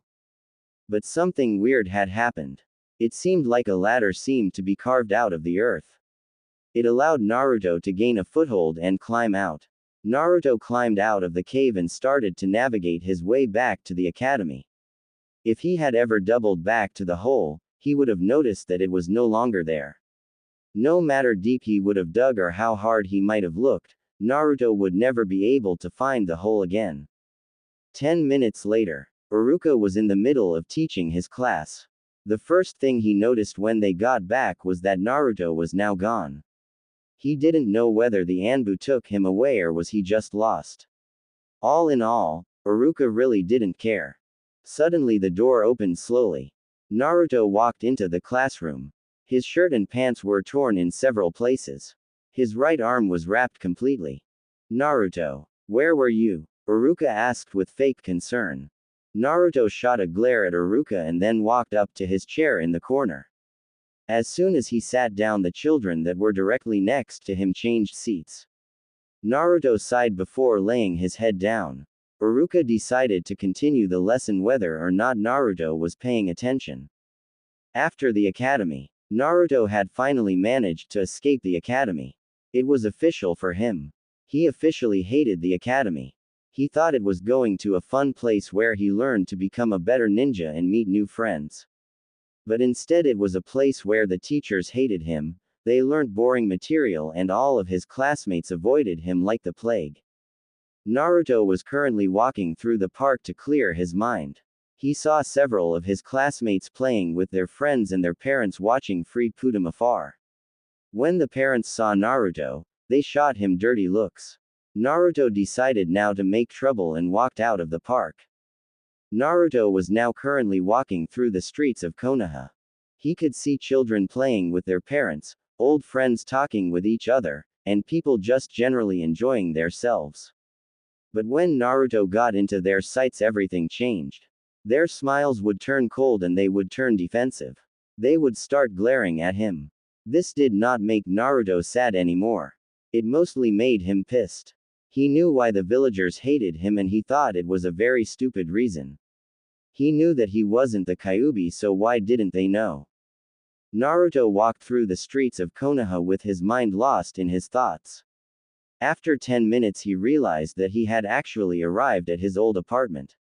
It was left alone. Naruto decided to try and explore his apartment. Naruto walked up the burnt and crumbling stairs. The door was still open, so Naruto walked right through. Naruto looked around his apartment. Burnt remains of his pictures hung from the wall. His bed was now a pile of ashes. Naruto sighed at the sight of his old apartment. I cannot allow this to happen again. Naruto said. You have a summoning contract, you retard. Fucking use it. Kyuubi said. Naruto blinked owlishly at the surprisingly good idea and decided to go with it. He put on his training gear and suddenly rushed out of the apartment and dashed into the forest. The villagers looked confused as they saw a blur shot out of Naruto's apartment. Naruto ran into the forest, avoiding the random tree or fallen log. Finally he arrived in a clearing that was relatively far from the village. He then bit his finger and went through the hand signs required for summoning. Naruto slammed his hand on the ground and a seal array appeared on the ground. A puff of smoke surrounded Naruto. The puff of smoke cleared to reveal Mayanaka. Naruto-san, I did not expect you to summon me so soon. Mayanaka said. Naruto ran up to Mayanaka and suddenly bowed to her. Mayanaka, will you please train me in the ways of the Panther clan? Naruto asked desperately. Mayanaka was taken back by the sudden question. She had never expected Naruto to ask for training at such a young age. But inwardly she smirked. This was her chance to mold the perfect summoner for the Panthers clan. Are you sure you can handle our training, Naruto? Panthers are very proud animals and will not accept a weak summoner. Mayanaka said. I can do it. Please, I can do it. I don't care how hard the training is, I can handle it. I just want to be strong. Naruto said. Mayanaka heard the conviction in Naruto's voice and smirked. She had found the perfect summoner. Now all she needed to do was to mold him. Okay. I will train you in the ways of the Panther clan. Mayanaka said. Naruto grinned. But what he didn't know was that Mayanaka was about to put him through some hellish training. Now the first thing you need to know is how panthers hunt. We are stealthy and strong. We strike when our opponent least expect it. We are unseen. When we strike, we only strike once because all we need is one strike to kill. Mayanaka said. You need to learn how to use your stealth. You need to be able to hunt your prey without them knowing. You need to be able to kill in one strike. You need to be quick, strong and quiet. Mayanaka said. Naruto nodded in understatement. Unfortunately, we cannot work on your strength because of your young age. But we can work on your speed and stealth. You are to run around the village without being. If you are seen, then you will have to run another lap. I will be following. Now go, Mayanaka said. Naruto suddenly took off running back to the village. This was going to be a terrible experience for him. 5 hours later, Naruto sluggishly returned to the clearing he was originally in. He was forced to run 7 laps around the village. The first 3 laps Naruto was spotted immediately. After that it took about half the lap for him to be spotted. On the 7th lap, Naruto remained unspotted. Naruto lay down on the forest floor tired. Mayanaka skulked back into the forest clearing again with a smirk on her face. You did good, Naruto-san. I expected you to have more laps. It seems your stealth and speed is actually pretty good. Of course they are not up to Jaguar standard but are still good. Mayanaka said. This is the end of your training.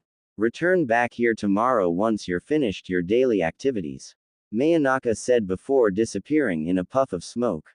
Naruto sighed and then picked himself up from the ground. He then started to trudge his way back into the village.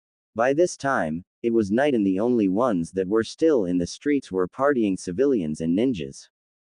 Naruto managed to get back to the Sarutobi complex. He managed to sneak into his room. He groggily took off his clothes and collapsed in bed. He was asleep before his head even hit the pillow. Naruto was currently sitting on top of the Hokage's tower. Since he had been struck by lightning, he had found high places very relaxing. It has been 6 months since Naruto had asked Monoyaka to start training him. It was one of the best and worst decisions in his life.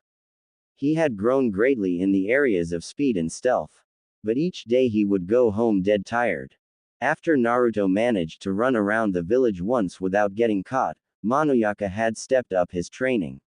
He now had to run around the village in under 30 minutes while not getting caught by any guards or any other summons Naruto had forced to summon. If he was caught by the summons, they were to attack him as punishment. This task has proven very difficult for Naruto. Monoyaka was not joking about the other panther's stealth. Naruto used to go home each day with claw marks and scars running across his skin.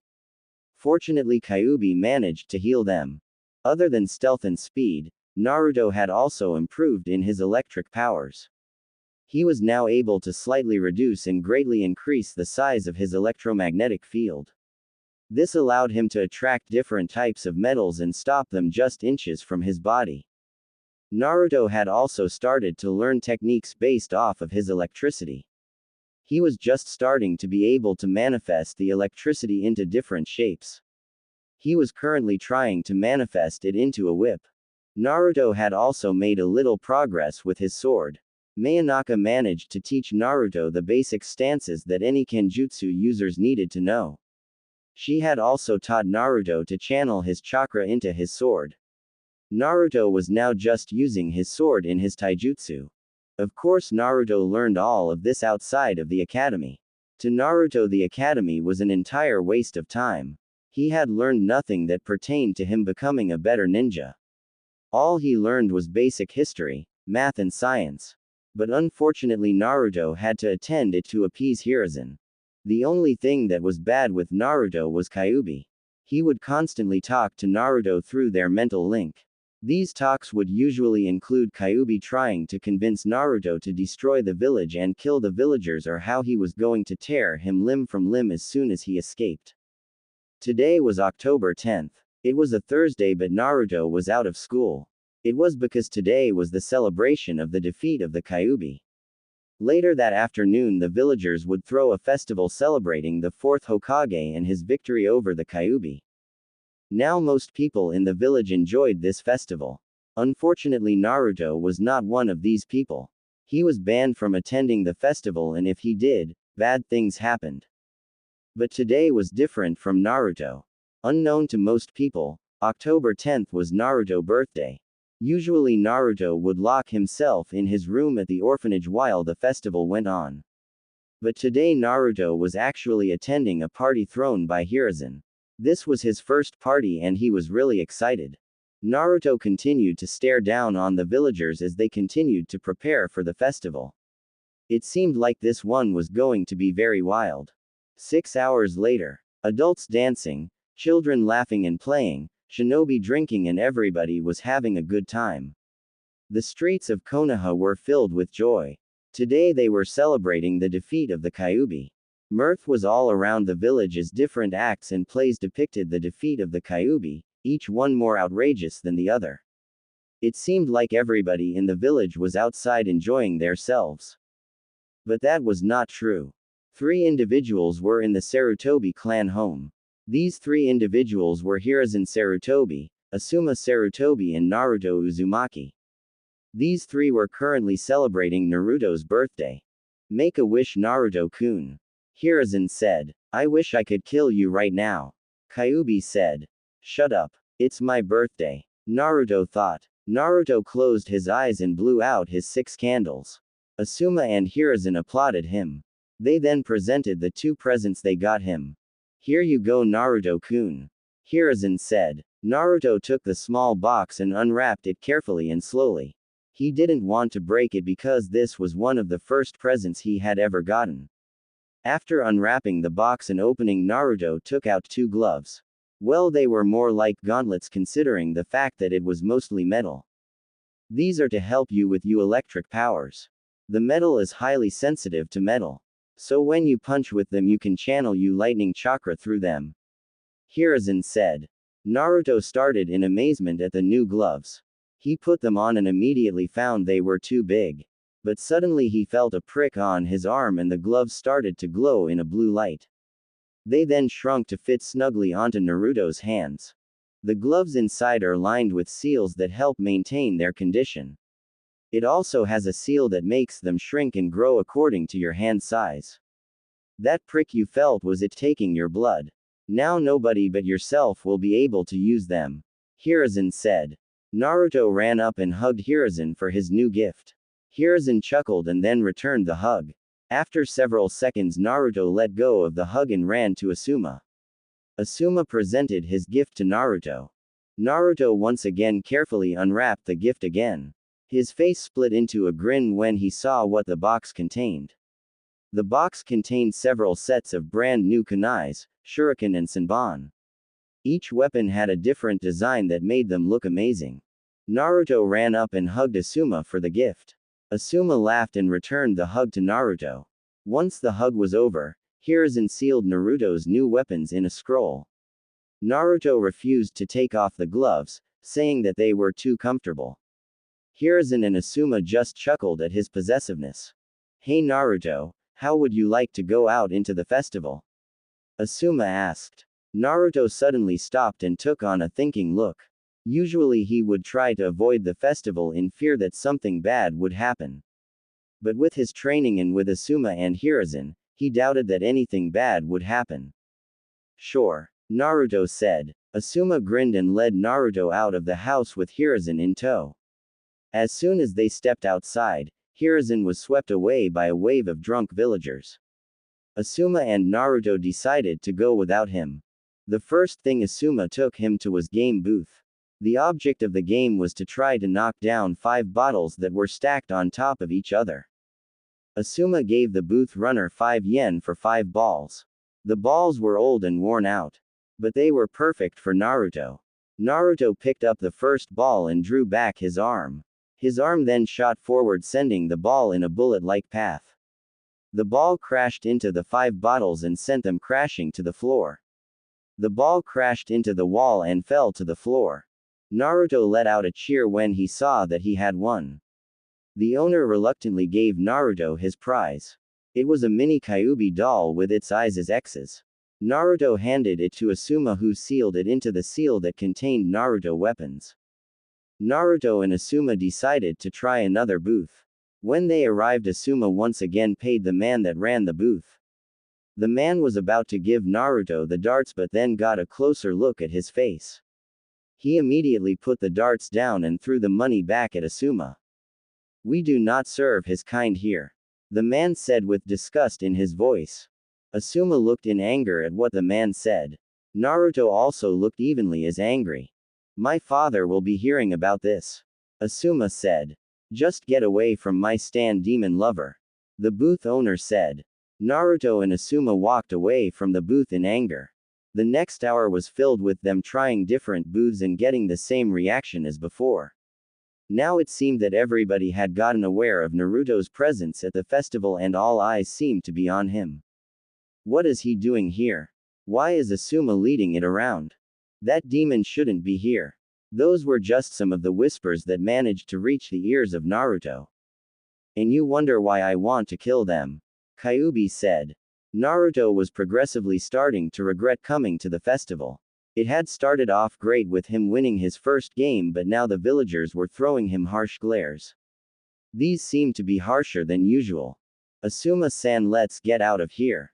Naruto said. Asuma looked down and frowned when he saw the upset look on Naruto's face. He slowly nodded and started to lead Naruto back to the Sarutobi compound. About halfway there, a wall of angry-looking civilians met them. Asuma-san, while I do respect you and your father, I have to ask why you are escorting this boy around. A civilian said.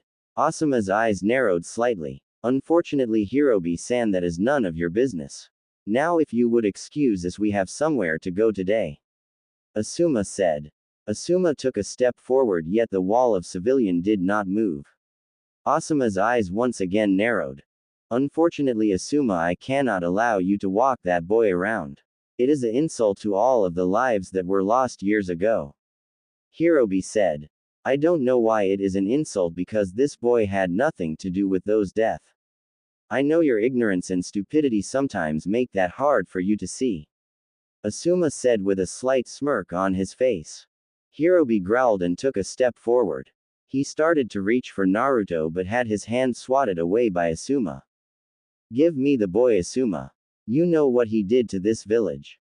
How can you just let this demon run around the village as if he didn't do anything? Hirobi said.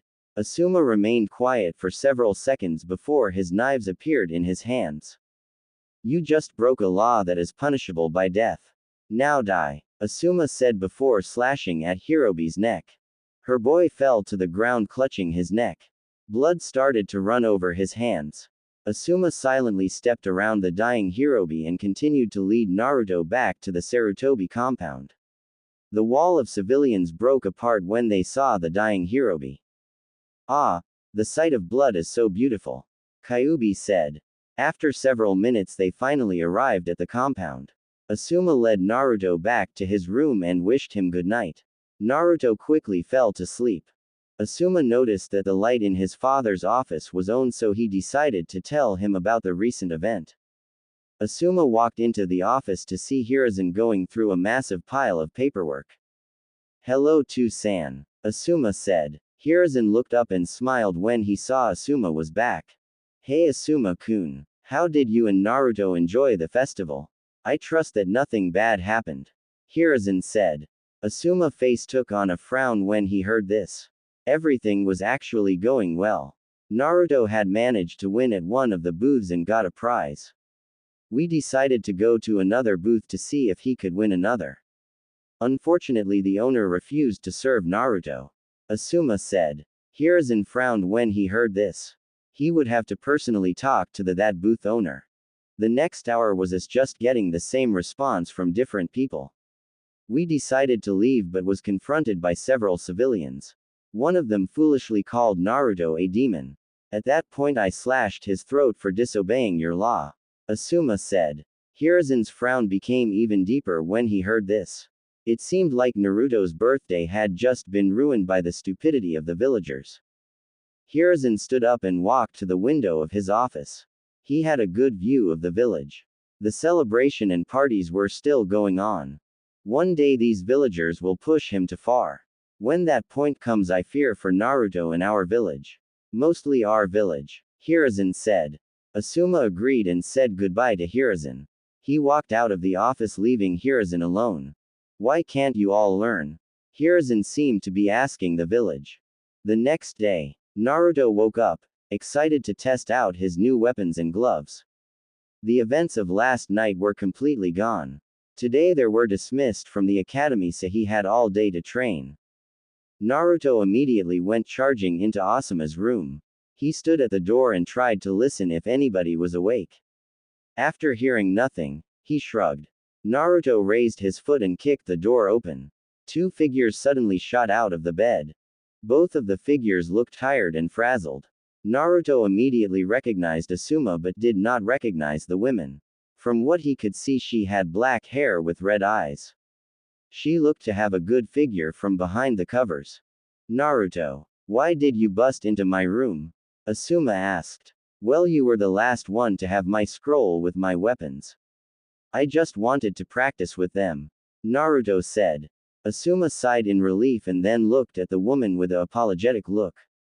She nodded in understatement. Asuma got out of the bed with only his underwear on. Naruto followed him to his closet where Asuma pulled out his scroll. Just channel chakra into the scroll and all your stuff will come out. Asuma said. Naruto nodded and then started to talk out of the room. He got to the doorway and suddenly stopped. He slowly turned around with a large smile on his face. I didn't know you had a girlfriend, Asuma. I'm sure Oji-san would love to hear about this. Naruto said. Asuma and the women paled when they heard this. It seemed they both wanted their relationship to remain a secret. Naruto, you can't tell anyone about this. Asuma said. Naruto's smirks widened to a full-out blown grin. His eyes contained a mischievous look in them. If you want me to stay quiet, you are going to have to pay. Naruto said. Ask for the woman. I wouldn't mind raping her. Kyuubi said. Asuma sighed and then went back into 8.